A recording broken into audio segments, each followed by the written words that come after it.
The house on Maple Street breathed at night, and everyone pretended not to notice. Sarah had heard the stories when she bought the place for half its value, but she needed somewhere cheap after the divorce. The realtor had smiled too wide and left too quickly after handing over the keys. Now, standing in the empty living room at midnight, Sarah understood why. The sound started as a whisper, so faint she thought it was wind through the vents, but the windows were sealed shut, painted over by the previous owner. Sarah pressed her ear against the wall and felt it move, in and out, like lungs expanding beneath the plaster. She jerked back, her heart hammering against her ribs. Houses did not breathe. Houses did not have heartbeats. Yet she could hear it now, a steady thump-thump coming from somewhere deep inside the walls. Sleep became impossible that first week. Every creak and groan made her bolt upright in bed, sheets clutched to her chest. The breathing grew louder each night, more deliberate, as if the house was learning to use its lungs. Sarah tried to convince herself it was pipes or settling foundations, but pipes did not exhale warm, damp air that smelled like rotting flowers.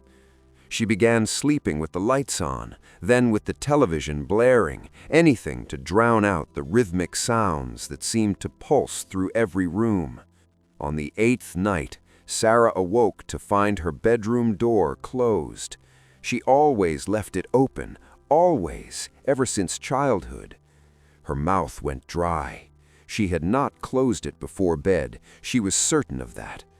The brass knob gleamed in the lamplight, and below it, in the crack beneath the door, she saw movement.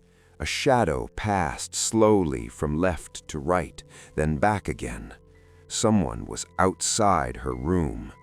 Sarah grabbed her phone with shaking hands, ready to call the police, when the breathing stopped. The entire house fell silent. In that terrible quiet, she heard a voice. It came from everywhere and nowhere, a whisper that seemed to seep through the walls themselves. "Why did you come here?" The words were stretched and distorted, like a recording played backward. Sarah's blood turned to ice. She could not move, could not scream, could not do anything but stare at that crack beneath the door where the shadow continued its slow patrol.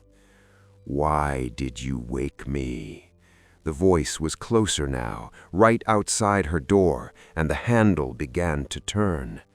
Sarah did the only thing she could think of. She ran to the window, threw it open, and climbed out onto the porch roof. The cold night air hit her face as she scrambled down the trellis, thorns from dead roses tearing at her nightgown. She did not look back. She ran barefoot across the frost-covered lawn to her car, fumbled with the keys, and drove.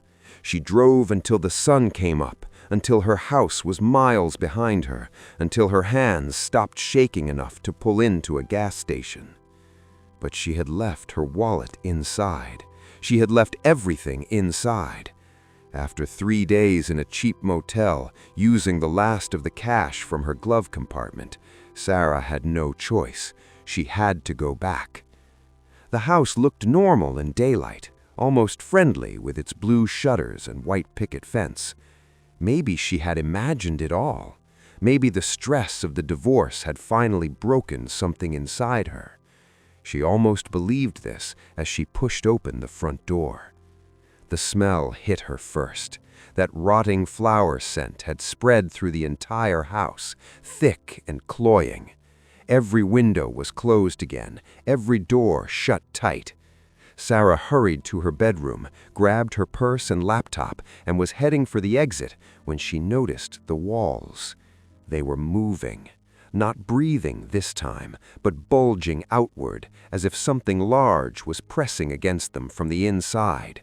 The wallpaper rippled and stretched, and she saw the outline of a hand, then another, then a face pushing through the plaster like a person trying to break through plastic wrap. Sarah ran for the front door, but it would not open. She twisted the knob, threw her weight against the wood, but it held firm. Behind her, the walls continued to bulge and shift. More shapes appeared, dozens of them, all trying to push through at once. The breathing returned, louder than ever, and this time she realized it was not one breath, but many, all overlapping and out of sync. The house was not breathing. The things inside the house were breathing. The basement door swung open on its own.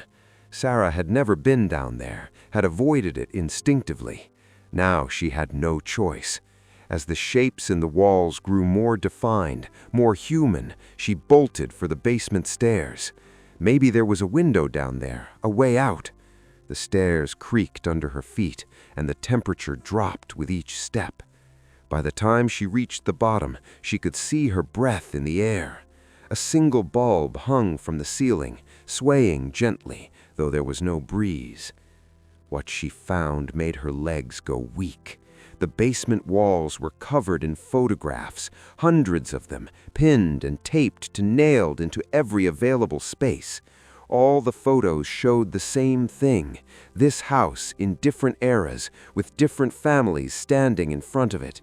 Every family was smiling, every family looked happy, and in every photograph, in one of the windows behind the happy family, Sarah could see faces, pale faces pressed against the glass from inside, watching, waiting. She recognized the most recent family. The realtor had mentioned them. Moved suddenly, he had said, left everything behind. Now Sarah understood why. Why their furniture was still in the attic, why children's toys littered the crawl space, why clothes hung in the closets. They had not left. None of them had left. Above her, the breathing intensified into a wet, hungry sound. Footsteps creaked across the floor, multiple sets, moving in circles. They were coming for her. Sarah spotted a small window near the ceiling, painted black. She dragged an old trunk beneath it, climbed up, and smashed the glass with her elbow. Pain shot through her arm, but she barely felt it. She hauled herself through the narrow opening, scraping her ribs raw, and tumbled onto the grass outside. Without looking back, she ran to her car and drove. This time she did not stop. She drove all the way to the next state before she dared to breathe normally. 3 weeks later, Sarah sat in a new apartment, trying to forget. She had abandoned the house, let the bank take it, didn't care about the financial consequences. Some prices were too high to pay. She had just started to sleep through the night when her phone buzzed with a news alert. The house on Maple Street had been sold. A young couple with 2 small children had bought it for half its value. The realtor's quote in the article made her blood run cold. They're so excited to start their new life here. Sarah tried to call them, tried to warn them, but their number was unlisted. She drove back, breaking every speed limit, but arrived too late. The family was already moving in, carrying boxes through the front door, laughing and planning their future. Sarah parked across the street and watched the windows. At first, she saw nothing. Then, as the sun set and the family turned on the lights inside, she saw them, the faces pressed against the glass. There were more now, more than there had been in the photographs, and in the upstairs window, the one that used to be her bedroom, Sarah saw something that made her heart stop. She saw herself. Her own pale face looking out, mouth open in a silent scream. Sarah put the car in reverse, hands trembling so badly she could barely grip the wheel. As she drove away, she glanced in the rearview mirror one last time. The house stood there in the darkness, every window glowing. And if you looked closely, if you really paid attention, you could see it moving, in and out, in and out. The house on Maple Street was breathing again, and it would never be hungry.